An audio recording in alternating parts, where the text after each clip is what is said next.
구약성경 510페이지 열왕기상 2장 1절부터 3절까지입니다. 우리 함께 말씀을 합독하십니다. 다윗이 죽을 날이 임박하며 그의 아들 솔로몬에게 명령하여 이르되 내가 이제 세상 모든 사람이 가는 길로 가게 되었노니 너는 힘써 대장부가 되고 내 하나님 여호와의 명령을 지켜 그 길로 행하여 그 법률과 계명과 율례와 증거를 모세의 율법에 기록된 대로 지키라. 그리하면 내가 무엇을 하든지 어디로 가든지 형통할지라.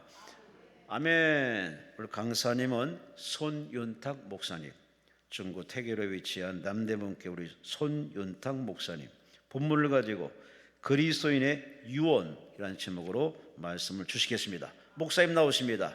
하나님께 감사와 영광과 소리시 바랍니다.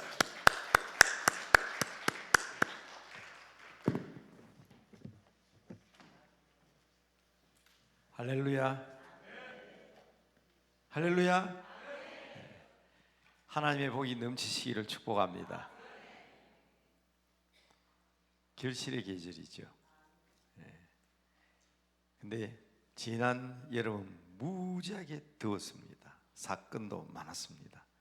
그러나 하나님께서 우리에게 가을을 주셨습니다. 또 이제 겨울이죠. 추운 겨울 다가오지만 우리 찬송가에도 나오잖아요. 따뜻한 봄날에만 하나님의 은혜가 있는 것이 아니고 열매 맺는 가을에만 하나님의 은혜가 있는 것이 아니고 매서운 추운 겨울도 하나님의 은혜가 넘치게 되는 정말 아름다운 계절임을 믿고 감사하시기 바랍니다. 성탄절도 있고요, 새해도 있고요. 하나님께서 여러분들을 위하여 예비한 복이 넘치게 될 줄로 믿습니다. 저는 거의 습관적으로 오전에는 구약성경, 오후에는 신약성경 본문을 해서 말씀드리고 있습니다. 제가 생각할 때는 오후의 말씀을 자꾸 오전에 드리고 싶은 유혹이 자꾸 생겨요. 그만큼 신약은 복음적인 내용이 중심이 되어 있기 때문입니다. 복 받는 여러분 되시기 바랍니다. 오후에 참석하셔서 오후에 준비된 말씀은 오후에 듣고 제가 오전에 준비된 말씀으로 여러분을 안내하겠습니다. 본래는 제가 다음 주 화요일로 돼 있는데 오면서 프로그램도 보면 제 이름이 다음 주에 돼 있어요. 그래서 한 주일 당겨서 왔습니다. 그만큼 여러분들이 기도가 급박하고 그만큼 여러분들에게 기도 응답이 절실한 줄로 저는 믿고 왔습니다. 오늘 말씀에 열왕기상 2장 3절에 보면 어디로 가든지 무엇을 하든지 형통할지라 그랬습니다. 형통한 여러분들 되시기 바랍니다. 우리 찬송가에도 이렇게 나오죠. 무슨 일을 만나든지 그 다음 어디로 가든지 무엇을 하든지 만사 형통하시기 바랍니다. 이건 한번 확 그냥 칠판에 한번 써야 힘이 날 것 같아요. 만사 형통. 이 세 개 끄면 이 약자지만 1만 만자인데 세 개를 하면 목숨 숫자가 되기 때문에 제가 두 개를 껐어요. 한번 휘날려 보려고. 여러분 그렇게 되기를 바랍니다. 한번 휘날리는 만사 형통의 역사 있게 되기를 바랍니다. 만사 형통. 어디로 가든지 무엇을 하든지. 자, 오늘 다윗이 자기 아들 솔로몬에게 유언을 하면서 마지막에 이 말로 했단 말이에요. 어디로 가든지 무엇을 하든지 형통하기를 바라는 그 마음으로 유언을 했어요. 자, 이와 같은 비슷한 말이 어디에 나오는가 하면 창세기 39장 3절, 창세기 39장 23절에도 나와요. 거기는 만사 형통이라기보다는 범사에 형통했더라. 그래서 범사에 형통했더라. 그래서 범사 같은 말입니다. 모든 일에 형통했다. 얼른 생각할 때는 이해가 안 돼요. 창세기 39장 3절에는 요셉이 종이에요. 종, 노예, 부잣집 11번째 아들로 태어나가지고 아무런 근함도 없는 종, 노예로 팔려간 그 사람이 뭐가 그렇게 대단해서 형통하다는 표현을 썼겠습니까? 그런데도 보디발이 주인 보디발이 딱 보니까 저는 뭘 하든지 형통하더라. 그게 창세기 39장 3절 말씀입니다. 근데 앞에 조건이 딱 붙어 있어요. 한번 따라합시다. 여호와께서 함께 하시니. 누가 함께 하니까 범사가 형통했다고요? 여호와께서 함께 하시니. 창세기 39장 23절, 거기도 같은 범사에 형통했다는 말이 나오는데, 거기는 보면 요셉이 지금 감옥에 들어가 있어요. 감옥에. 그것도 억울하게 지은 죄도 없는데 보디발의 아내의 참소, 죄 없는 사람에게 죄를 뒤집어 씌워가지고 감옥에 갔다 왔는데 얼마나 억울하겠습니까? 에? 여러분 억울한 일 당해보신 적 있으시죠? 한 번씩은 있을 겁니다. 밤에 잠을 못 자요, 억울하고 분해서. 그런데 요셉이 종으로 팔려온 것도 억울한데 죄의 누명까지 덮어쓰고 감옥에 갇혔는데, 그 감옥에는 들어갔다 하면 살아서 나오는 사람이 잘 없어요. 요셉과 술 맡은 관원 외에는. 나는 여기 들어가 죽을 수도 있어. 그런데 간수가 죄수를 관리하는 관수가 가만히 보니까 쟤는 진짜 여호와 하나님이 함께 하신다. 그래서 범사가 형통하였더라 하고 고백한 겁니다. 그게 나중에 애굽의 총리 대신까지 되잖아요. 여러분, 혹 이 시간 답답하고 안타깝고 억울하고 소원을 가지고 오신 여러분, 하나님이 여러분들과 함께 하심으로 범사가 형통하기를 주의 이름으로 축복합니다. 만사가 형통하시기를 주의 이름으로 축복합니다. 무슨 일을 하든지 어디로 가든지 형통한 하나님의 자녀 되시기 바랍니다. 그래서 저는 시작을 이 만사 형통이다 하는 말로 축복하면서 시작합니다. 여러분, 예수님이 왜 오셨나요? 우리 주님이 왜 오셨느냐고. 이제 12월 첫 주부터 대강절이 시작되는데, 대강절이 시작되면 보통 4주가 지나면 성탄절이 와요. 근데 주일로는 4주 맞습니다. 근데 올해는요, 4번째 주일이 24일이에요. 바로 25일 날 월요일이 성탄절입니다. 그러니까 주수는 4주가 맞는데 실제적으로 계산해보면 3주밖에 안 돼요. 자, 이렇게 12월 달 맞으면서 우리는 성탄절을 바라보면서 대림절을 맞는데, 대림절 혹은 다른 말로 대강절이라 그러죠. 옛날 제가 학생들 지도할 때 대강절이 뭐냐 그러니까 이제 연말도 다가오고 대강 지나고 새해 맞으라고. 그래서 대강절이래요. 예수님의 강림을 대망하는, 기다리는 그러한 기간으로 우리 4주일을 지키고 있습니다. 자, 이제 11월도 한 주일 남았는데, 중요한 것은 주님께서 왜 오셨냐, 그리고 또 왜 오신다고 하셨을까? 우리는 기다리는 사람들 맞죠? 우리는 기다리는 사람들이에요. 주님 오실 날 기다리고, 기도 응답 받기를 기다리고, 좋은 날 오기를 기다리고, 우리 기다리는 사람들이에요. 기다리는 사람들은 주님을 기다리되 주님이 오시면 어떤 일이 일어날까, 그걸 아셔야 되거든요. 성탄절의 의미는요, 천사가 목수 요셉에게 이렇게 얘기했어요. 왜 오냐? 그가 오는 이유는 저희를 저희 죄에서 구원하기 위해서 온다. 그러면서 그의 이름을 예수라 하라. 이는 곧 임마누엘 그랬어요. 임마누엘은 God with us. 하나님이 우리와 함께 하신다. 보세요. 하나님이 우리와 함께 하시면 어떤 일이 벌어지냐 말이에요. 그래서 사도 바울은 이것을 조금 다른 말로 표현했어요. 사도 바울이 쓴 신약 성경이 13권인데 제일 많이 나오고 제일 중요한 말이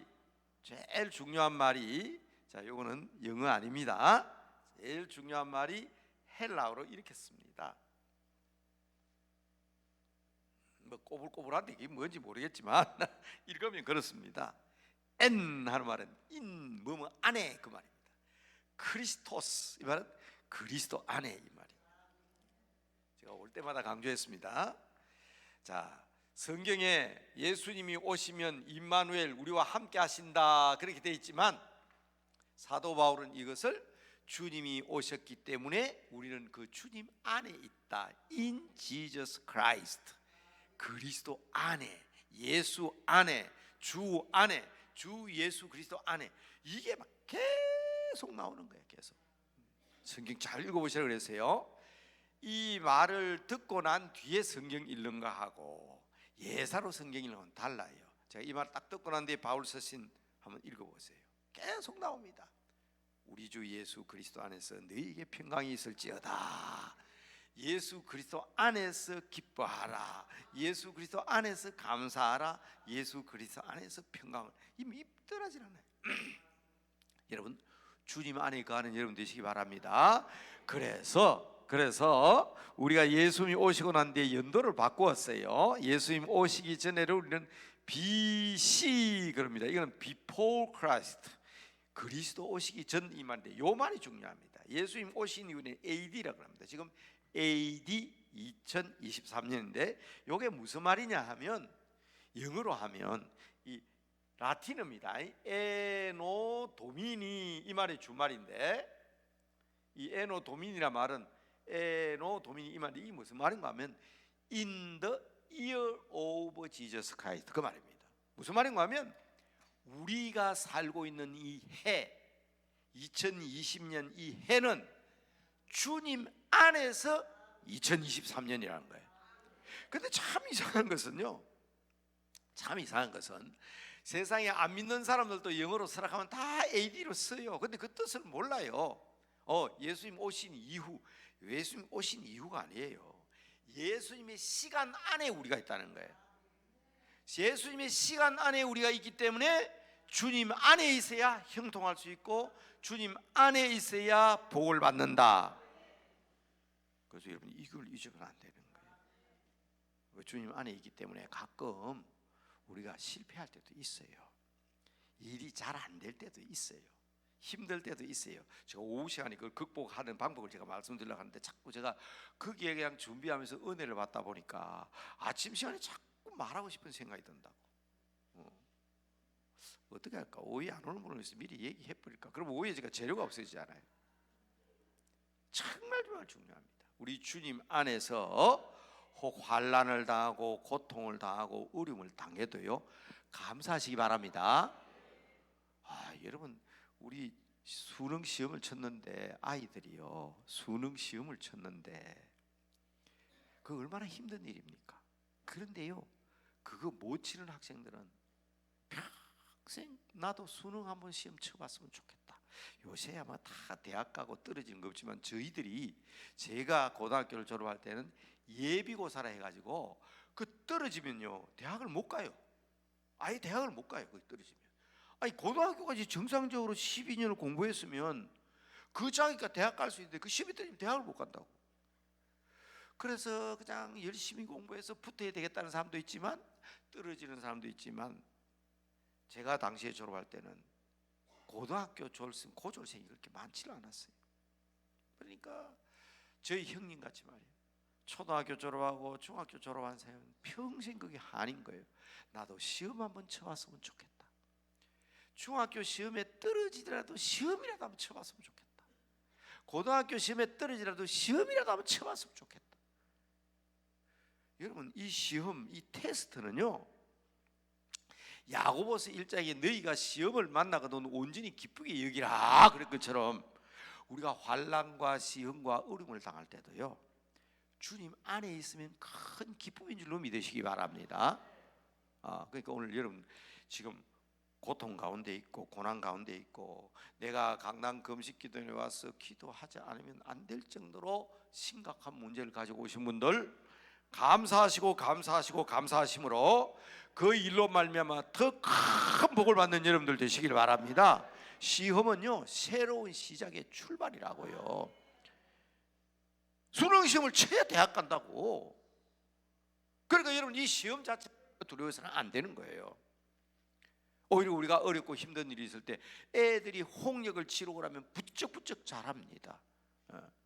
애들이 한번 아파가지고 그냥 고생하고 엄마는 얘가 어디에 아픈지 애는 표현을 못하고 힘이 빠져있고 병원에 가가지고 다 조사를 해봐야 되고 그 검사하는 과정에서 엄마는 속이 탑니다.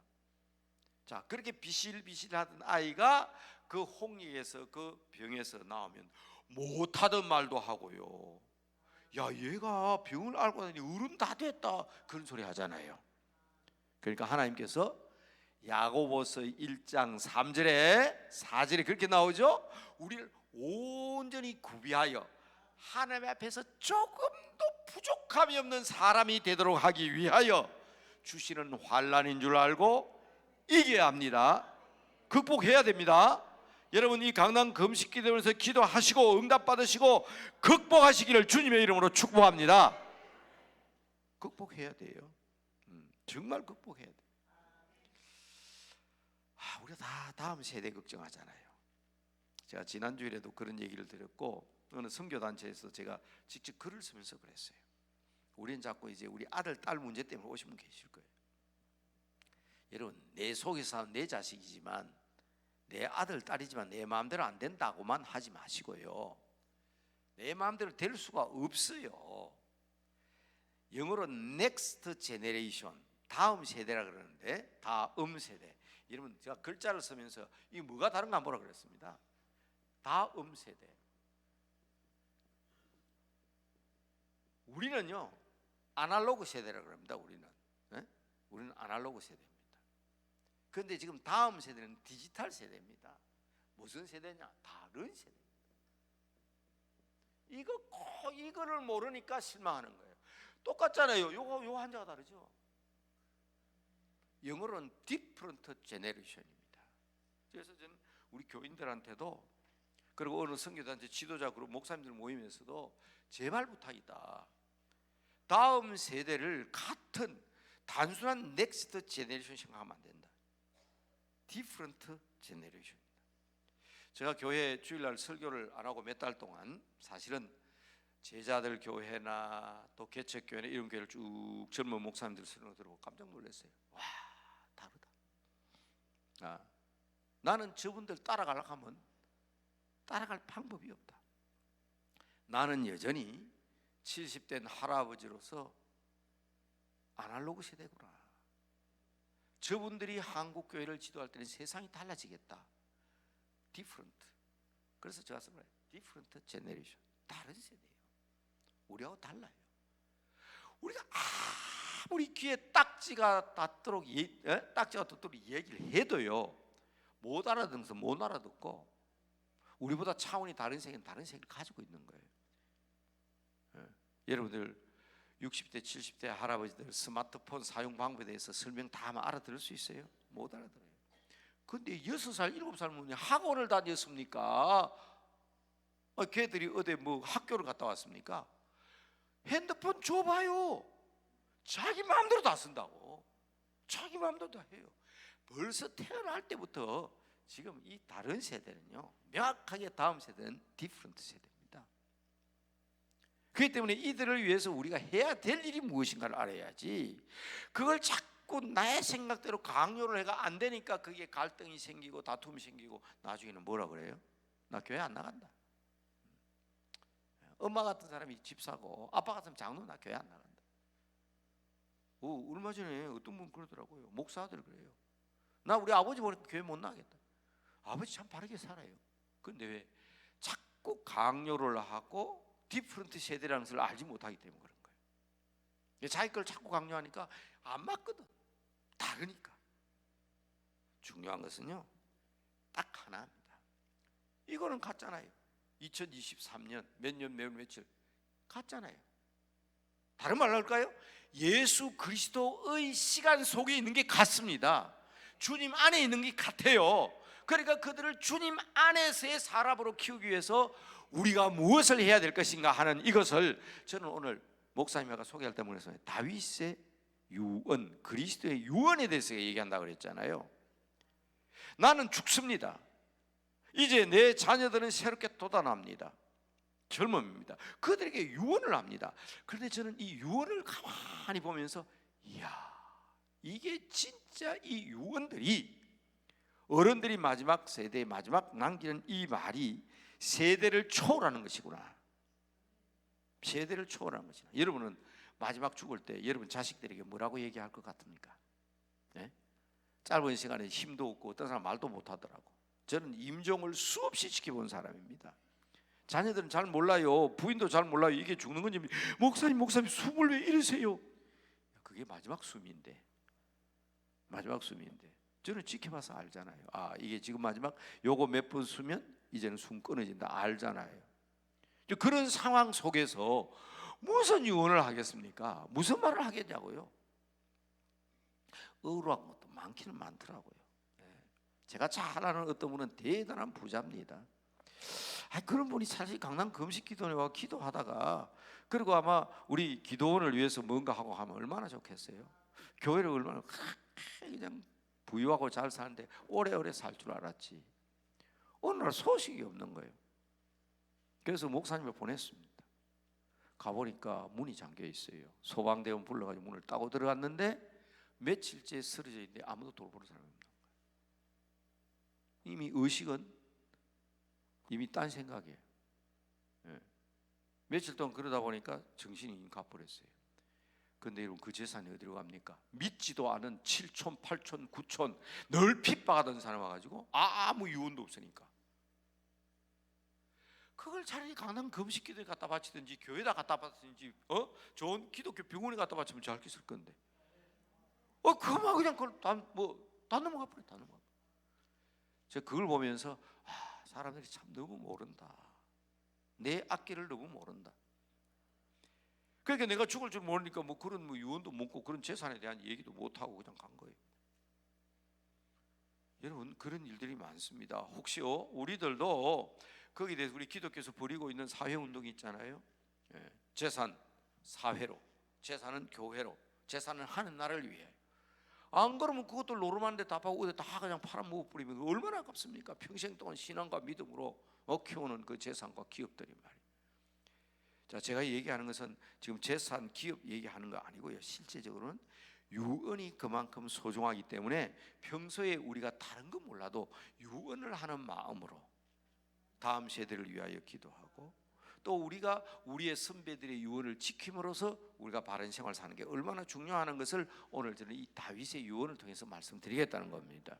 여러분, 성경에 뭐니 뭐해도 가장 중요한 유언은 예수님의 유언이죠. 예수님의 유언입니다. 그래서 예수님의 유언을 외국 사람들은 아무데나 이 말을 갖다 붙이지 않습니다. great 하는 말을요, 아주 위대한 대왕 할 때 great king이라고 합니다. 이 great라는 말을 갖다 붙이는데, 예수님의 명령에 대해서 우리 믿음의 선배들이 great commission이라고 그랬어요. great commission. 참 중요한 말인데, great 굉장하다 말이죠. 위대하다, 크다 그 말입니다. 커미션, 사명이란 뜻인데 이게 이제 마지막 명령이란 말입니다. 그런데요, 이걸 우리말로 번역할 때 그대로 번역하면 위대한 명령입니다. 위대한 명령, 큰 명령, 대명령, 그래요. 그런데 우리 교회에서는 우리 선배들이, 우리 먼저 믿었던 우리 한국의 선배들이 이걸 어떻게 번역했냐면 이럴 지자를 썼어요. 위상자, 그래서 명령이라 이렇게 얘기했습니다. 지상명령. 더 큰 명령이 없어요. 그래서 이걸 지상명령, 예수님의 지상명령이라 했습니다. 이걸 저는 뭐라 그러냐, 유언이다. 아무리 큰 명령이라도 유언보다 더 절실하고 유언보다 꼭 지켜야 될 게 없다. 왜냐하면 우리 한국 사람들은 청개구리 이야기에 익숙해져 있잖아요. 얘야 산에 가거라 하면 들에 간다 그러고, 놀러 가라 하면 일한다 그러고, 일하러 가면 공부한다 그러고. 그래서 우리 어린이 보는 동화책에 보면 엄마 개구리가 개굴개굴하니 아들 개구리가 굴개 그랬다 그러잖아요. 근데 엄마가 죽을 때 뭐라 그럽니까? 내가 죽거들랑 내가에 묻어다오. 그 말은 거꾸로 하니까 내가에 묻어달라고 하면 산에 묻어주겠지 그랬는데, 청개구리가 뭐는 지켰어요? 엄마 유언은 지켰잖아요. 그러니까 그만큼 간절하고 절실한 겁니다. 그렇기 때문에 저는 아주 큰 명령, 대명령, 위대한 명령, 그보다는 예수님의 유언, 그렇게 저는 해석합니다. 예수님의 유언은, 첫째 유언은 뭔가 하면 가라는 거예요. 가라. 누구에게로? 모든 사람에게로 가라. 모든 족속, 모든 민족이 가라. 그리고 그 사람들에게 세례를 주고 그 사람들에게 하나님의 말씀을 가르치고 그 사람들이 하나님의 말씀을 지키게 해서 내 제자가 되게 해라. 이게 이제 교회의 아주 지상 사명이잖아요. 그래서 여러분 교회 보세요. 교회가 전부 다 표소되는 예수님의 제자 아닙니까? 예수님의 제자. 이 예수님의 마지막 유언이기 때문에 절실한 거예요. 그래서 이 명령을 우리는 다른 말로 선교 명령이라고 그럽니다. 그런데 자 보세요. 오늘 제가 처음에 그 얘기를 하니까 만사 형통하려고 그러면 주님 안에 있어야 된다, 주님께 함께 해야 된다는 것을 강조했습니다. 자, 마태복음 28장 19절 20절에 너희는 모든 민족에게로 가서 그들을 제자로 삼는데 아버지와 아들과 성령의 이름으로 세례를 주고 내가 분부한 모든 것을 가르쳐 지키게 하라로 끝난 것이 아니고 그 약속이 딱 붙어 있습니다. 뭐예요? 내가 세상 끝날까지 어떻게? 항상 너희와 함께 하겠다. 이 약속이거든. 그러니까 우리가 이 하나님의 복 받고 만사 형통하고 무슨 일을 만나든지 어디로 가든지 형통하기 위해서는 그리스도 안에 있어야 된다. 그래서 이 단어가 중요하다니까. In Jesus Christ, 주 안에서, 예수 그리스도 안에서, 우리 주님 안에서. 이게 그렇게 중요한 거예요. 그러니까 바울이 그 편지마다 가장 그걸 강조하고 있는 겁니다. 제가 여기서 이런 말씀드렸어요. 우리 가정 예배 드리다가 중학교 다니는 제 손녀딸이 그랬어요. 할아버지 로마서 16장에는 이 말이 너무 많아요. 뭐요? 주 안에라는 단어가 로마서 16장 안에 11번이나 나온다고. 11번 한 장 안에. 교회가 그랬어요. 근데 거기만 나오는 거예요. 계속. 그 예수님께서도 이와 같은 지상 명령을 하시면서도 마지막 약속을 하시잖아요. 세상 끝날까지 항상 너희와 함께 있겠다. 바울의 지상 명령도 있어요. 바울의 그레이트 커미션. 바울의 지상 명령은 고린도전서 15장 58절입니다. 바울은 이렇게 얘기합니다. 마음을 굳건하게 하라. 이 말은 견실함이 그랬어요. 이는 내 마음이 확실할 때 지조. 세상이 아무리 변하고 세상이 아무리 숭악해도 첫째는 내 마음이 흔들리지 않아야 된다. 믿음 잘 지키시기 바랍니다. 그래서 외풍에 흔들리지 마라. 그래서 견실하며 흔들리지 말고. 견실하다마는 속 사람이고 흔들리지 말라는 것은 외풍에 흔들리지 말라는 거예요. 그러면서 주의 일에 더욱 힘쓰는 자들이 되라. 이게 바울의 지상명령인데 거기도 약속이 딱 있다고. 제가 장지로 확실히 얘기 드렸습니다. 고린도전서 15장 58절. 예수님도 명령하시면서 마지막 약속이 있어요. 세상 끝날까지 함께 하겠다고. 바울도 그랬어요. 너희 수고가 주 안에서 뭐라고? 헛되지 않을 것이다. 거기도 주 안에서잖아요. 주 안에서. 그러니까 우리가 볼 때는 아이고 불쌍해라. 예수 믿는 사람이 아이고 저 집은 장로 집안인데 아이고 저분은 목사님인데 아까워라. 젊은 나이에. 재앙이 아니라는 거예요. 네? 주 안에서 우리의 수고와 노력과 우리의 피땀이 절대로 헛되지 않는다. 믿으시기 바랍니다. 절대로 헛되지 않아요. 그래서 제가 큰 소리 치는 게 있어요. 한국교회 큰일 났다. 한국교회 큰일 났다. 지금 진짜 한국교회 큰일 났어요. 여러분, 제가 잘 아는 어떤 분은요, 이제 목사님이 우리 교회는 크게 될 겁니다. 왜? 그 마을이 재개발하는데요. 그러니까 옛날에는 그냥 쓰레기 집까지도 아주 있어요. 쓰레기 집까지. 기와로 된 집도 있고, 내가 다 뜯어가지고 막 고층을 올리는데 이제 그 한가운데 종교 부지를 받는데 교회를 허락받은 거예요. 그러니까 목사님은 가슴이 부푸는 거예요. 지금까지 이 어려운 사람들과 살면서 자기 말로는 거예요. 교인 한 120, 30명 데리고 고생인데 이제 아파트가 쫙 들었으면 목사님 우리 교회도 막 500명, 1000명 될 겁니다. 여러분 어떻게 됐을 것 같아요? 아파트 완성했어요. 같은 시 교회도 지었어요. 안 돼요. 왜? 더 안 돼요. 여러분 도심지에 아파트에 그 고층 빌딩에 아파트에 오는 사람들이 교회 다니는 사람은 다 자가용 다 가는데 자기 교회 가지 거기 옵니까? 안 와요. 안 오죠. 자, 옛날 같으면 집집이 다니가지고 어이구 주민들 많이 왔다 전도할 수 있는데 아파트마다 그냥 고층 빌딩이라 경비들이 딱 서가지고 어디 가요? 딱 입구에서 막아버리는데 전도하러 들어갈 수도 없어. 그런데 바깥에 출입을 하면 문 앞에 서서 전도하겠는데 저보다 차를 타고 땅속으로 다 들어가 버려. 사람을 만날 수가 없어. 차는 땅속으로 들어가고 땅속에서 엘리베이터 타고 집에 다 가버리는데 그 어떻게 아파트 문 앞에 서서도 전도가 안 돼요. 속지 말아요. 계산해보니까 그게 될 것 같았지. 여러분, 제가 이 말 하는 것은 앞으로도 도시가 개발되고 재개발하고 아파트를 쓰면 주민들 쓰는데 아파트 오면 여러분 꿈 좀 깨야 된다 그랬어요. 꿈 좀 깨야 된다.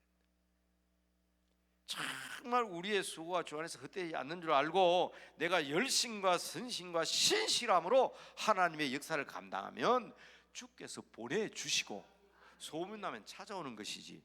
그럼 우리 교회는 뭐 끝난 교회예요? 우리 교회는 2km 나가야 동네가 있는데 남대문 교회 주위는 동네가 없습니다. 빌딩 많아요. 사람 사는 아파트 아닙니다. 전부 다 오피스들입니다. 깎아쳐버렸어요. 영자의 전성시대라는 영화를 보면 서울역에서 영자가 딱 내려가 남산을 쳐다보면 교회가 있거든. 기도합니다. 창수 좀 만나게 해달라고. 거기 보면 쫙 교회가 나와요. 남대문 교회가 나와요. 남산 중턱에 서울역 보면 안 보입니다. 지금은요 완전히 꽉 뚫려서 안 보입니다. 서울로에서 이렇게 보면 이제 그 아름다운 건물 자체가 문화재고 오래되니까 이제 시청에서 밤에 조명을 넣어줬어요. 그럼 서울로에서 이렇게 보면 보이지. 밤중에는 안 보여요. 문제는 교회가 좋은 소문도 나야 되고요, 성도들이 신실한 삶으로 모범을 보이고 교회가 견고하며 흔들리지 않는 가운데 하나님의 사명을 바로 깨달으면 하나님께서 육성시켜 주시는 것이지. 손 목사도 같은 생각 가지고 있었거든요. 왜? 아파트 새로 건립되면 뭐 어떻게 되면, 그런데 그게 아니더라는 걸 제가 말씀드리는 거예요. 그러니까 우리 진짜 사도 바울의 유언도 명심해야 됩니다. 그런데요, 자, 제가 예수님의 그레이트 커미션, 사도 바울의 그레이트 커미션, 명령이 있고 약속이 있다 그랬습니다. 자, 오늘 한번 봅시다. 이제 열왕기 하서, 열왕기 상이죠. 열왕기 상. 열왕기 왜 이게 얼른 안 되는가 하면 제가 올 때마다 제가 하나씩 가르쳐 드렸는데 깜빡하면 그냥 넘어갈 뻔했네, 그죠? 자, 복습을 해야 되는 게 있어요, 그죠? 창세기, 출애굽기, 레위기, 민수기, 신명기. 성경을 읽을 때 주제를 알아야 된다 그랬죠? 단어 하나만 알면 성경 달라요. 이거 뭐라 그랬어요? 이거 시작의 책. 창세기는 시작의 책이다. 그러면 성경을 읽으면서 이걸 이 고공비행이라죠. 공중에서 이렇게 내려봤을 때 한반도는 이렇게 생겼고 저기 서울이고 저기 부산이고 저기 광주구나 알고 하는 거하고 땅 속에서 가가지고, 요새는 전부 다 지하로 다니니까 위에 상황을 몰라요. 그럼 또 차를 운전하도 내비게이션만 보니까 밑에 건물을 안 봐요. 그러니까 잘 못 찾아요. 그런데 사실은 고공비행을 하고 이렇게 내려다볼 줄 알아야 돼요. 이 성경도 제목을 그렇게 볼 수 있어야 됩니다. 출애굽기, 해방의 책. 자, 이건 지금 복습입니다. 올 때마다 제가 반복해서 말씀드립니다. 해방, 출애굽, 애굽에서 종살이하던 이스라엘 백성들이 해방되는, 애굽에서 벗어나는 출애굽. 그렇죠? 이건 뭡니까? 해방된, 우리는 애굽 같은 죄악 세상 속에서 지옥 갈 수밖에 없었는데 예수님의 피로 우리는 출애굽했습니다. 세례 받았죠? 홍해 바다 건넜습니다. 그리고 우리는 이제 어디로 갈 겁니까? 요단강 건너서 아버지 나라 갈 겁니다. 그게 이제 우리 인생인데, 이렇게 홍해 바다를 건너고 세례를 받고 하나님의 사람이 된 사람은 제일 먼저 해야 될 게 있어요. 그게 예배입니다. 레위기는 제사의 책입니다. 그래서 순서가 여기 와 있는 거예요. 이것도 제가 와서 다 얘기했습니다. 또 한 바퀴 두 바퀴 돌아보면 나중에 또 얘기할 수 있을지 모르지만은, 제사는 번제, 소제, 속건제, 속제제, 화목제, 제사가 나오고 그다음 제사장, 우리죠. 우리는 다 제사장들입니다. 예수님의 피로 그러하게 되어 있으니까 그게 나오잖아요. 이 민수기는 광야 여행, 인생은 나그네 길, 그런 유행가도 있죠. 왜? 우리는 하나님의 나라, 여기 요단강 건너가야 됩니다. 그래야 새하늘 새 땅이 옵니다. 가나안 땅이 옵니다. 거기까지 우리 광야 여행하는 40년 동안의 이스라엘 광야 생활, 여기서 성공과 실패에 대한 교훈이 다 나와요. 어떻게 해서 성공합니까? 모세가 기도하고 그 명령에 따랐을 때에 그들은 메추라기도 먹고 만나도 먹고 그런데 불평불만할 때는 불뱀에게 몰려가 죽기도 하고, 불평불만하다가 땅이 벌어져가지고 그 속에 빠져 죽기도 하고, 그 속에서 우리는 어떤 생활을 해야 되냐? 지도자 중심, 성막 중심, 하나님의 말씀 중심으로 살아야 된다는 교훈이 민수기에 나오잖아요. 이게 유언이죠. 누구의 유언입니까? 이건 모세의 유언입니다. 자, 이것도 오늘 유언과 같이 얘기해야 되지만 이 또 한번 시작하면 많기 때문에 말씀을 드리지 않고요. 다만 신명기를 읽을 땐 이건 모세의 유언이다. 그 모세의 유언은 간절하잖아요. 야, 하나님의 명령대로 살아라. 그게 아니고 부탁이다. 네가 하나님 말씀대로 살면 들어와도 복을 받고 나가도 복을 받고 떡관죽 것이 복을 받고 자식이 복을 받고 애절하잖아요. 애절. 네가 하나님 명령을 지키지 않으면 들어가도 재앙을 당하고 나가도 저주를 받고 그러잖아요. 그런 내용이 줄줄이 나온 것은 모세의 간절한 유언이기 때문에 그렇습니다. 출애굽기 20장에도 십계명이 나옵니다. 십계명. 안식일을 지키라, 부모를 공경하라, 거짓말하지 마라 나옵니다. 신명기 5장에도 나옵니다. 똑같은 게 나오는데 신명기 5장은 유언이잖아요. 그 간절함이 있습니다. 내 부탁이다. 너희들 안식일 지켜라. 여호와 이름을 망령되이 일컫지 말고 부모 잘 섬기라 하는 그런 애절한 심정이 담겨요. 요 딱 성경을 알고 읽으면 힘이 됩니다. 그죠? 그래서 요거는 이스라엘 사람들이 철저하게 자기들은 이걸 모세 오경인데 이것을 율법서라 그래 가지고요. 유대인들은 이 5개를 굉장히 중요하게 생각했고, 심지어 모슬렘들도, 회교도들도 이 5개는 자기들의 율법책이라고 얘기합니다. 왜냐하면 이스마엘이 아브라함의 아들이잖아요. 하라부터 났기 때문에 그만큼 이게 중요합니다. 그 다음 나오는 게 뭡니까? 여호수아, 사사기, 룻기, 사무엘상, 사무엘하서. 요거까지 제가 지난달에 와서 얘기했습니다. 요걸 자, 그래서 지난달 중심 말씀은 제가 사사기를 읽었죠. 왕이 없으므로 어지럽다. 우리의 왕은 예수 그리스도다. 다스려 주는 사람이 없으면 참 어지럽습니다. 가정에도 가장이 없으면 가정이 힘들고요. 나라도 그래서 잘 안타까운 게 뭐라 그랬습니까? 혹시 우리 동영상으로 나가거든요. 그 유튜브에 제 설교 지난달에 와서 얘기한 설교 나온다고. 주제가 뭡니까? 왕이 없다. 백성들이 왕이 없으므로 자기 속이 오른 대로 행한다. 지금 우리나라도 대통령 있고 각 나라는 왕이 다 있습니다. 회사에도 사장이 있고 가정에도 가장이 있습니다. 교회도 목사 있고 장로가 있습니다. 그런데 어떻게 된 판인지 온 세계가 다 그래요. 있기는 있는데 없어. 무질서해. 그래서 그걸 제가 지난번 설교 제목이 어른이 없다는 거예요. 어른이 붙으면 이렇게 싸움을 말려줄 사람도 없고 고쳐줄 사람도 없다. 그러니 진짜 우리의 어른, 진짜 우리의 왕을 바로 찾아야 된다. 그게 지난달에 제가 왔었는데 그 주제가 사사기였습니다. 사사기 주제가 그렇거든. 이스라엘에게 왕이 없으므로 자기 소견에 오른 대로 행했더라. 그러면서 제가 사무엘 하서까지의 이런 주제를 말씀드렸습니다. 말씀드린 건 정복입니다. 드디어 요단강 건너가 가나안 땅에 들어갔어요. 그래서 그들은 12지파 땅을 분배하고 땅을 정복했습니다. 그리고 다시 한번 여호수아가 죽기 전에 명령합니다. 하나님의 명령대로 살아라. 나와 내 집은 오직 여호와만 섬기겠다. 너희들도 그렇게 살아라 그랬는데 딱 가보니까 농사도 짓고 곡물이 있고 잘 사니까 그만 왕이 없이. 왕이 왜 없어요? 하나님이 왕이잖아요. 말씀대로 살아야 되잖아요. 그 사사기 시작에 보면 여호와 하나님을 잊어버리고 자기 마음대로 행하는 거예요. 그래서 죄짓고 징벌받고 고통당하고 부르짖고 그러면 사사를 하나님께서 세워줘서 구원해 줍니다. 기도하니까 한 번 당하면 안 해야 될 거 아니에요. 또 그럽니다. 또 사사가 죽고 나면 또 죄짓고 또 벌받고 또 부르짖고 그러면 하나님 또 사사 세워주시고. 참 우리 하나님의 인내력은 대단한 것 같아요. 이것들 한 번 두 번이지 내가 끝까지 내가 참으랴? 근데 우리 하나님은 끝까지 참으신 분. 부르짖으면 또 응답하시거든. 그게 뺑뺑뺑뺑글 도는. 그래서 이게 암흑시대를 했죠. 제가 흑암시대 혹은 암흑시대, 이스라엘 암흑시대입니다. 아니 신랑각시 어렵게 살 때는 서로 밀고 도와주고 옛날에 지금이야 뭐 지금도 있죠. 부인은 앞에서 끌고 남편은 뒤에서 밀고, 남편이 앞에서 끌면 부인의 뒤에 밀고, 그러면서 연탄이 얼굴에 쉽게 묻어 쳐다보고 웃고 그래가면서 살았는데, 조금 형편이 나아지고 집 짓고 사니까 눈이 싹 옆으로 돌아갑니다. 옆집 아저씨가 눈에 보이고 옆집 아줌마가 눈에 보이고. 이게 바로 이 사상이 이스라엘 흑암 시대. 율법도 없고 말씀도 없는 거예요. 자기 마음대로 사는. 이 우리 인생 삽니다. 뺑글뺑글 또 네 가지 사이클로 돈다 그랬잖아요. 죄 짓고 벌 받고 부러짓고 구원받고, 또 죽고 나면 또 죄 짓고 또 벌 받고 부러짓고 또 사사 세우고, 사사 죽고 나면 또 이게 계속 반복되는 거예요. 이걸 알고 읽어야 돼요. 사사기 그냥 읽으면, 이 뜻을 모르고 읽으면 사사기 내용이 하나님이 내게 말씀하시는 의도가 뭔지 알라 그러면 이걸 알아야 돼. 제가 지금 말씀 제목을 알아야 돼.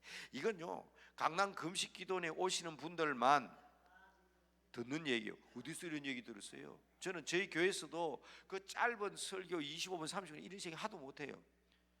제가 이제 14년 목회를 그만두면서도 이런 거를 제대로 가르칠 수 있는 시간이 없었던 게 너무 안타까운 거예요.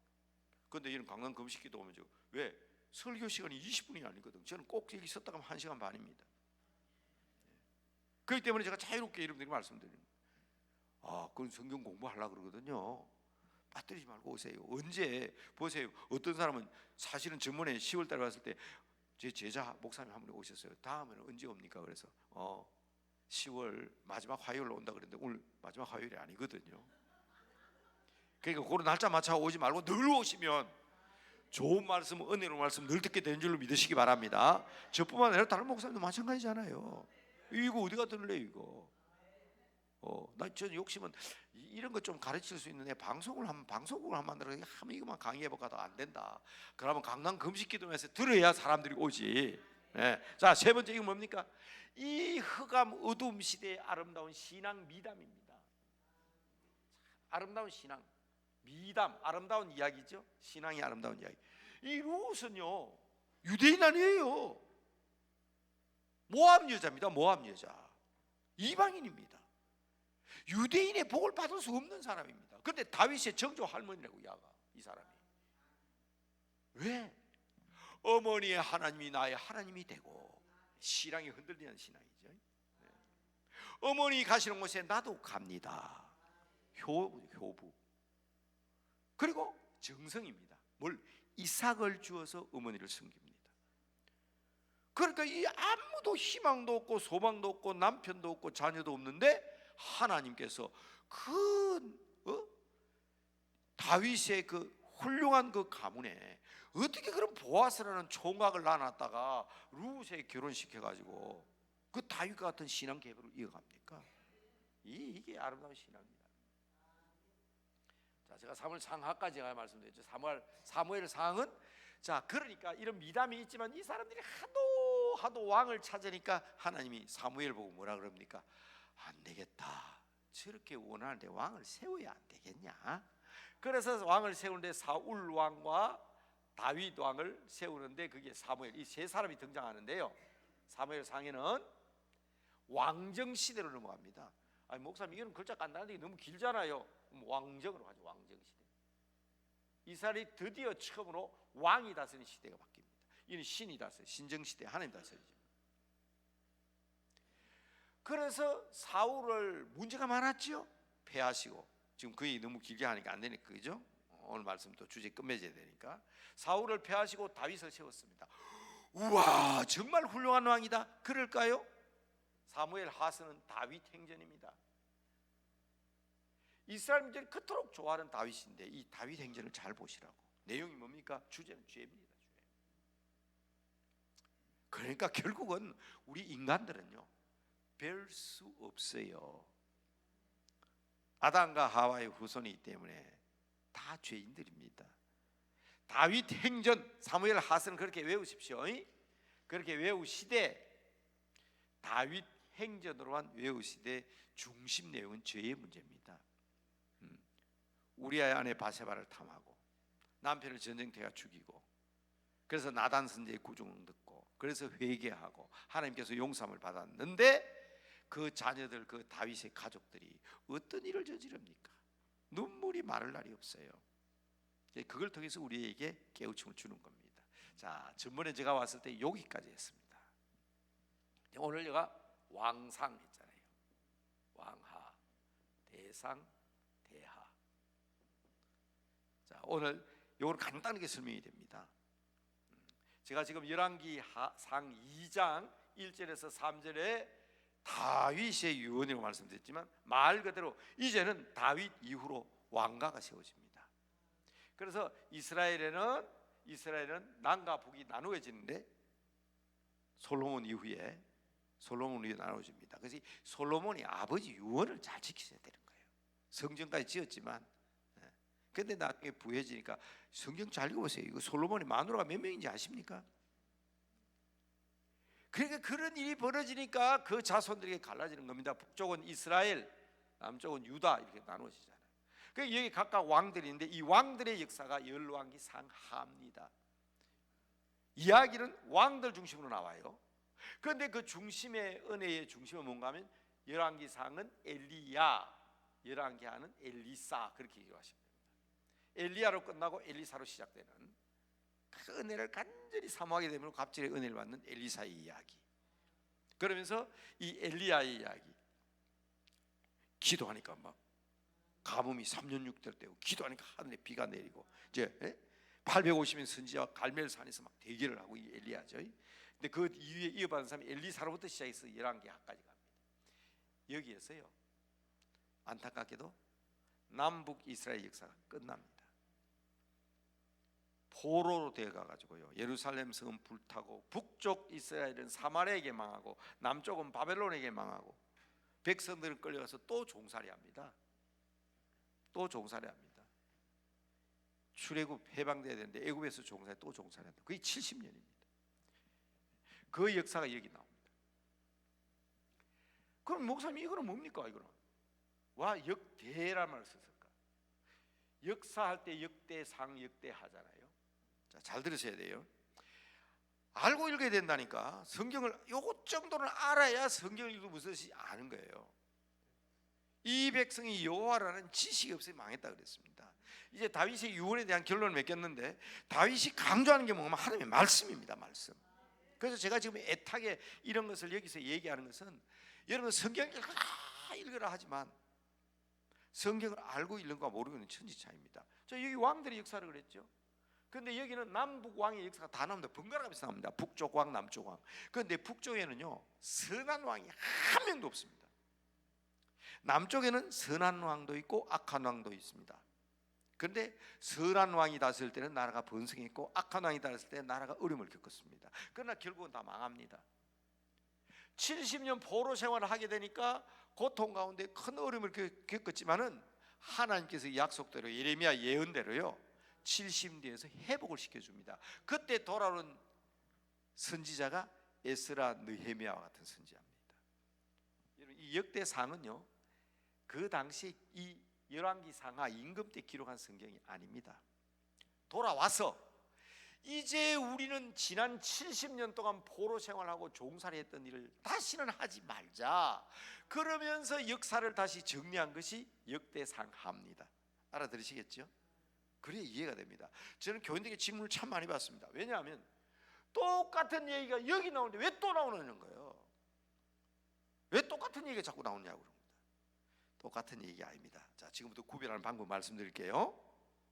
여기는 사가들이 그 당시에 솔로몬 왕, 르호보암 왕, 그다음에 여호람 여러 왕들이 나오잖아요.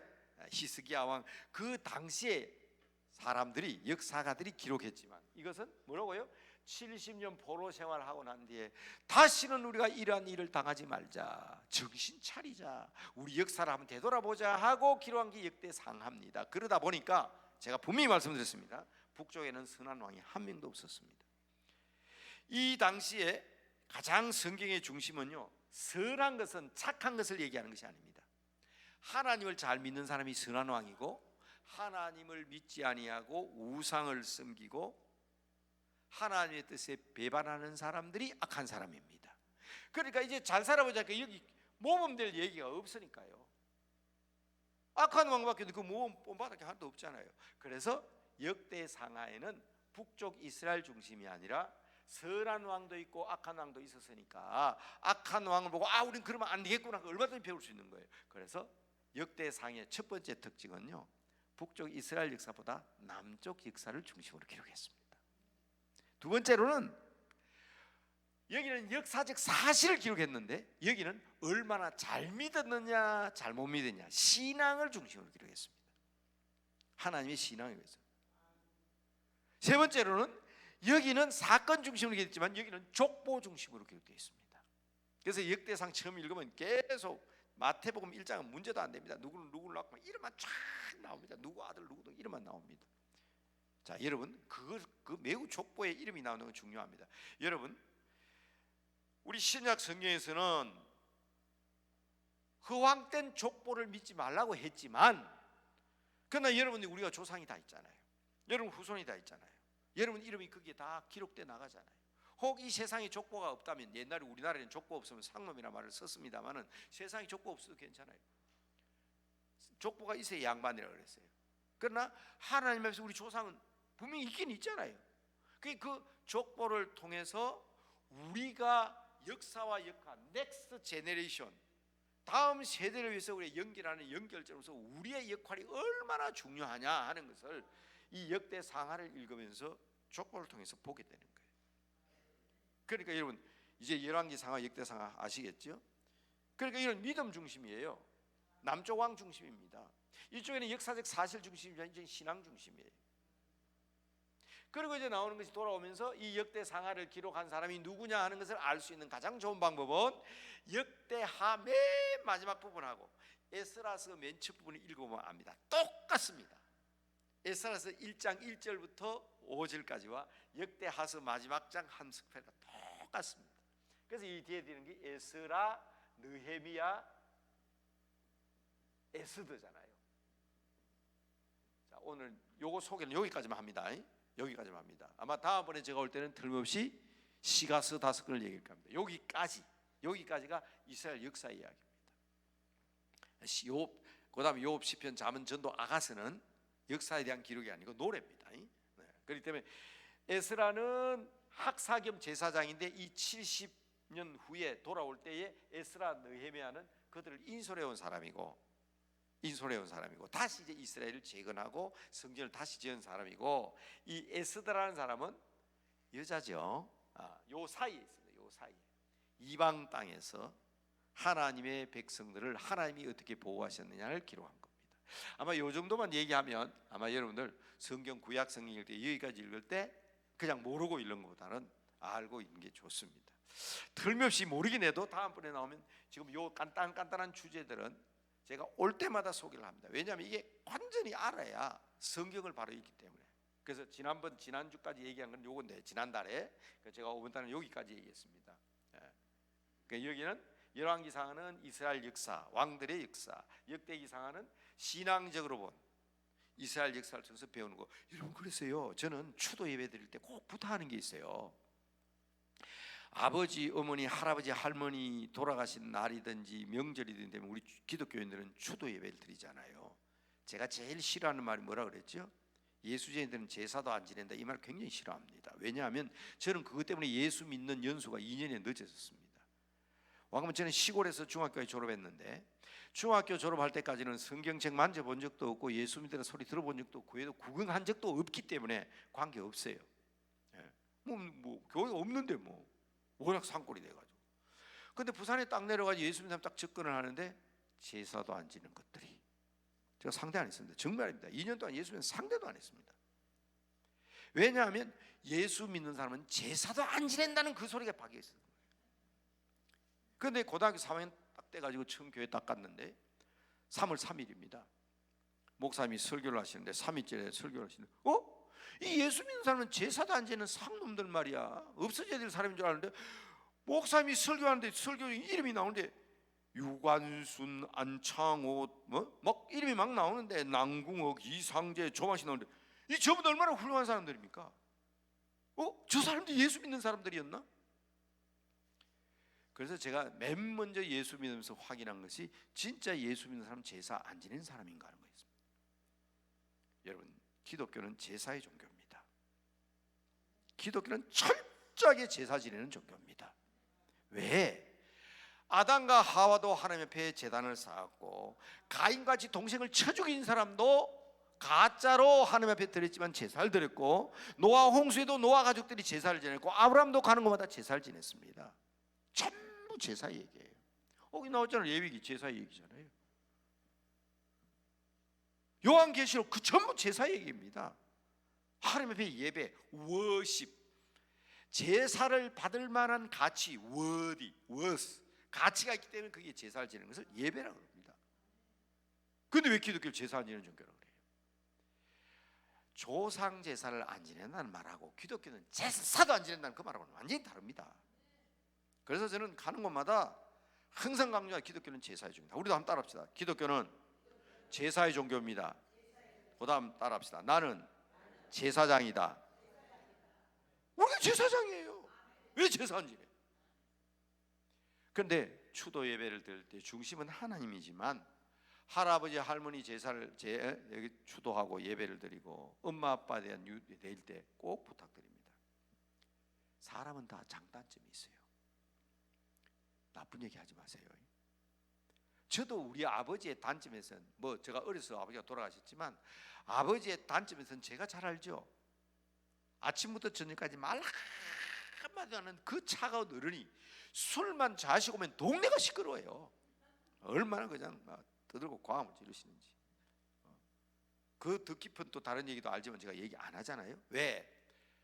내 손주들이, 내 아들 딸들이 할아버지의 좋은 점을 본받아야지. 늘 글 읽고 늘 앉아서 묵상하고 명상하는 그 모습을 본받아야지. 술 마시고 과음 지르는 거 본받으면 되겠어요? 그래서 추도 예배 드릴 때마다 늘 하는 말이 있습니다. 조상들의 훌륭한 점을 자녀들에게 전하는 거. 이게 역대상하잖아요.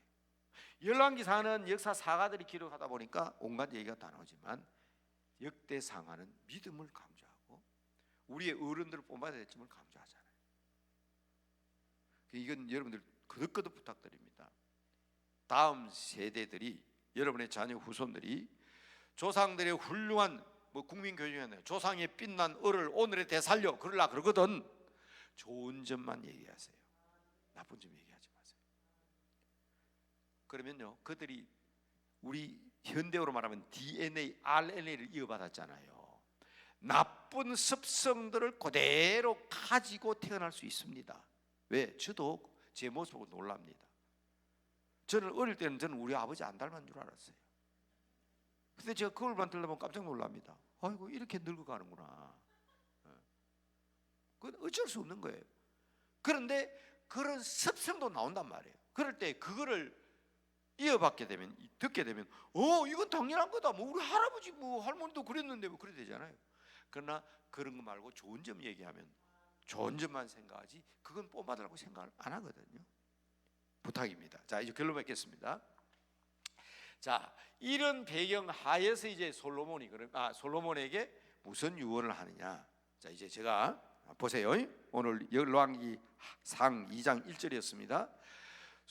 다윗 왕이 죽을 날이 임박함에 아들 솔로몬을 불러서 얘기합니다. 내가 세상 모든 사람의 가는 길로 가게 되었노니. 그 길 안 갈 사람 있습니까? 다 갑니다. 아까 제가 말했죠. 우리는 언젠가 갑니다. 다만 옛날보다는 길어졌습니다. 저희 아버지는 64세 돌아가셨는데 저는 지금 저희 아버지보다 훨씬 오래 살고 있습니다. 그런데 저희 아버지가 돌아가실 때 하신 말씀이 조상 대대로 족보를 봐라. 내가 제일 오래 살았다. 우리 할아버지도 한갑 못 지내셨고 대대로 단명한 피를 입은 사람인데 제가 70이니까 어떻습니까? 우리 아버지가 60대 모습은 지금 제가 있던 모습보다 훨씬 더 늙으셨어요. 옛날은 다르죠. 그러니까 얼마 전에 어떤 분이 그러더라고요. 목사님 이제는 100세 시대가 아니고 120세 시대입니다. 지나간 50년 동안 목사님 사역 생각하지 말고 앞으로 50년 어떻게 살까를 생각해요. 그래서 깜짝 놀랐어요. 그만큼 달라졌습니다. 그죠? 그렇지만 우리는 세상 모든 사람의 가는 길로 갑니다. 그렇기 때문에 첫 번째 명령 나옵니다. 이게 이제 중요한 거예요. 자, 한번 따라합시다. 힘써 대장부가 되라. 여러분, 저도 여러분들에게 부탁드립니다. 우리는 내일을 보장할 수 없는 하나님에게 맡겨진 생명을 가진 사람입니다. 여러분, 부모 되신 분들, 여러분 자녀가 비실비실하면 좋겠다는 사람 손 한번 들어보세요. 없잖아요. 대장부가 되라는 말은, 다시 따라합시다. 당당하게 살아라. 이게 우리 그리스도인에게 가장 부탁하는 간단한 말씀 같지만은, 저는 수없이 저는 30년 가게 뭐 선생 오래 하다가 고등학교 선생 2년, 초등학교 선생 12년 교직 생활하다 늦게 신학을 해가지고 목사가 됐지만, 그래도 제가 담임 목사만 그래도 그 30년 됩니다. 그런데 그 30년 제가 교인들에게 늘 강조하는 게 있어요. 제발 좀 부탁이다. 편협하지 말고 옹졸하지 말고 좀 째째하게 살지 마라. 우리 주님은 가슴을 열고 십자가에 매달려 온 세상을 품고 아버지여 저들의 죄를 용서해 주십시오. 세상을 품고 십자가에서 당당히 돌아가셨다. 우리 잘못이 있습니다. 부족함이 있습니다. 그런데 예수님께서 당당히 돌아가시면서 죄는 내가 지었지만 벌은 주님이 받으셨잖아요. 그 죄 문제를 해결하시고 우리에게 가슴을 열고 당당하게 살아라 그랬는데, 무슨 걱정을 만들어가면서 걱정하는 사람들이 있어요. 안 해도 될 염려, 안 해도 될 걱정을 하는 사람들이 있어요. 여러분, 다윗이 솔로몬에게 부탁한 이 명령은 오늘날 우리 그리스도인이 한번 따라합시다. 나는 하나님의 자녀다. 그래서 우리는 어린 아이들에게 왕 나는 왕자다, 하나님 나라에 나는 왕자다 가르쳤잖아요. 공공공공 나는 공주다. 어느 나라에? 하나님 나라에 나는 공주다. 잘못할 수 있어요. 실수할 수 있어요. 벌 받으면 당당하게 받고요. 잘못하면 당당하게 잘못하고요. 해결할 수 있으면 해결하고요. 해결할 수 없으면 바울처럼 억울하게 감옥 가는 사람도 있는데, 억울하게 감옥 가는 사람도 있는데, 바울이 뭐라 했어요? 빌립보서에서 내가 비록 갇혀 있으나 나는 기뻐하고 즐거워하는 것은 그리스도가 증거되기 때문이다. 사람이 죽음 다음에 가지 않을 게 감옥인데, 내가 비록 빌립보서 로마 감옥에 갇혀 있지만 빌립보 2장에 보면 내가 비록 온몸이 가루가 되고 재물이 되어 불에 태워 하나님 앞에 들어진다 할지라도, 전제로 들어진다, 나는 기뻐하는 것은 바로 그리스도의 재물이기 때문이다. 나는 많은 지식을 가지고 있지만 다 뱃을 붙인 얘기다. 가장 고상한 지식이 있는데 그것은 예수님 아는 지식을 가졌다. 그래서 나는 너에게 부탁한다. 기뻐하라. 다시 말하니 기뻐하라. 억지로라도 기뻐하라. 여러분, 이 부탁이 어떻게 다윗이 솔로몬에게만의 부탁이겠습니까? 적어도 여러분 이름 손윤타기의 자녀답게, 아모함의 집사의 아들 딸답게, 아모함의 권사님의 자녀답게 살아라. 이게 우리의 유언이 되어야 되지 않겠습니까? 그렇다면, 그렇게 유언할 수 있는 여러분들이라면, 여러분 당당하게 힘들고 어려운 일이 안 된다고 짜증 부리지 말고 답답해하지 말고 여기 와서 기도하라고요. 그게 하나님의 자녀 아닙니까? 이 당당하라는 말은 단순하게 여러분 힘있고 용감하게 살아는 말도 되지만, 그런 일이 있으면 하나님 앞에 당당하게 구하고, 하나님이 야 때가 안 됐다, 내가 다음에 응답해 줄게, 그러면 하나님 믿습니다 하고 일어설 수 있는 용기가 있어야 되고, 너는 아직도 그런 기도 응답하면 너 큰일 난다, 나는 너를 사랑하기 때문에 응답해 줄 수 없다는 응답 받으면, 하나님 그렇다면 하나님 책임지시네요, 주 안에서 일어날 수 있는 용기를 가질 수 있어야 돼요. 여러분, 우리 강남 금식기도에 나와서 기도하는 사람들이 바로 이 다윗이 솔로몬에게 유언하는 것처럼 당당한 하나님의 사람들이 되시길 바랍니다. 빚이 있고 물질적으로 어려움을 겪고, 그러나 다 하나님 것이에요. 하나님의 것입니다. 하나님의 것입니다. 저는 어떤 집사님이 사업을 하다 제보고 그래요. 목사님, 제가 지금 부도가 났는데 이 빚을 다 갚으려고 그러면 한 200년을 벌어야 갚을 수 있습니다. 200년까지 살 수 있어요? 못 산다. 그럼 어차피 못 갚을 건데, 뭐 200년 벌어도 못 갚을 건데, 하나님 앞에 기도하고 그래 다 생각하고 그냥 시간이 해결한다고 생각하고 하나님 믿고 하나님의 시간 속에서 응답을 했더니 다 갚았어요. 몇 년 만에? 6년 만에 다 갚았어요. 그분이 저보고 그런 한 소리, 그게 목사님한테 얘기할 때는 아무리 계산도 안 되는데 어떻게 그게 되네요. 그러니까 우리 주 안에 사는 사람들은 하나님 옆에 있기 때문에 다 해결됩니다. 주님이 다 하세요. 맡깁시다. 두 번째 깁니다. 한번 보세요. 뭐라고 되어 있는지. 저는요 이거 수없이 설교했는데 나는 이거 500번 600번 읽으면 외워질 줄 알았어요. 자, 열왕기상 2장 3절 제가 읽어볼게요. 자, 힘써 대장부가 되고 2절 나옵니다. 읽어볼게요. 내 하나님 여호와의 명령을 지켜 그 길로 행하여 그 법률과 계명과 율례와 정거를 모세의 율법에 기록된 대로 지키라. 이거 외울 수 있을 것 같은데 못 외워요. 근데 유언은 이렇게 길면 안 돼요. 이게 길면 안 돼요. 딱 줄여드릴게요. 따라합시다. 말씀대로 살아라. 한번 보세요. 그 말인 거 아닌가? 여러분, 저는 하루에 성경을 꼭 아침에 밥 먹기 전에 성경을 10장씩 읽는데, 물론 바쁘면 5장, 주일날은 사실은 못 읽습니다. 일어나자마자 주일은 너무 바쁘게 하시고 쓰시니까. 그런데 오늘 아침에 제가 한 장밖에 못 읽었어요. 뭔지 아세요? 시편 119편. 시편 119편을 읽는데 한 장을 읽으니까 빨리 기도를 와야 되잖아요. 그런데 여러분, 시편 119편 1절부터 마지막 절까지 절마다 다 들어있는 게 뭔지 아세요? 주의 도, 주의 법, 주의 심판, 주의 율례, 주의 규례, 주의 법, 요것만 들어있어요. 매 절마다 학자들은요 요 한 절에는 없다 그러는데 내가 보니까 있어. 거기도 주의 심판, 그 주의 심판이 주의 법이지. 근데 제가 오늘 119편을 읽고 이제 운전대 하면서, 하나님 그래도 오늘 하루 내가 묵상하는 구절은 있어야 안 되겠습니까?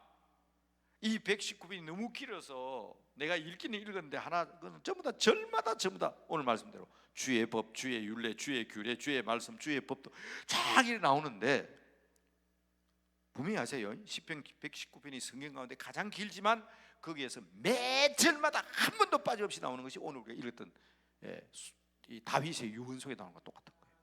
그 한마디로 하면 하나님의 말씀입니다. 말씀. 그래서 제가 그렇게 요약해 버렸잖아요. 근데 한 구절을 딱 외워야 되겠다 해서 외운 말씀이 있는데 119편 165절입니다. 주의 법을 사랑하는 사람에게는 장애물이 없다. 그에게 큰 평안이 있을 것이다. 그게 아까 저버리는 이제 만사형통합니다. 우리 앞에 장애물이 없다는 거예요. 장애물이. 그러니까 다윗이 솔로몬에게 명령할 때 이 길게 얘기한 것처럼 보이지만 말씀대로 살아라. 그 말씀을 꼭 그대로 지키는 자가 아니라 그 말씀을 사랑하는 사람에게 뭐가 없다고요? 장애물이 없어요. 장애물이. 그러니까 여러분, 제가 와서 맞습니다. 저도 간증이 많습니다. 예수 안 믿는 가정에 자라가지고 불교, 유교, 도교를 연구한 동양 철학자 아닙니까? 세상 사람을 하면 저 도사예요. 저도 얼마나 간증도 많고 할 얘기도 많겠습니까만은, 그럼에도 불구하고 왜 이렇게 자꾸 신약, 성경, 구약성 잡으면 했던 말 또 하고 여러분, 성경 말씀을 강조하겠습니까?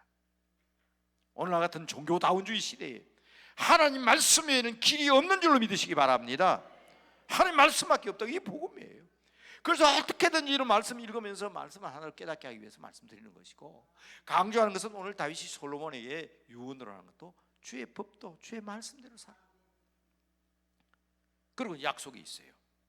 똑같죠. 사도 바울, 예수님 다 그냥 유언 말씀, 명령되는 꼭 약속이 붙어 있습니다. 약속이 있어요. 그리하면 어디로 하든지.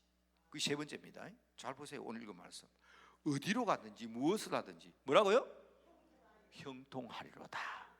여러분의 자녀 앞길이 꽉 막히를 원하는 사람 없잖아요.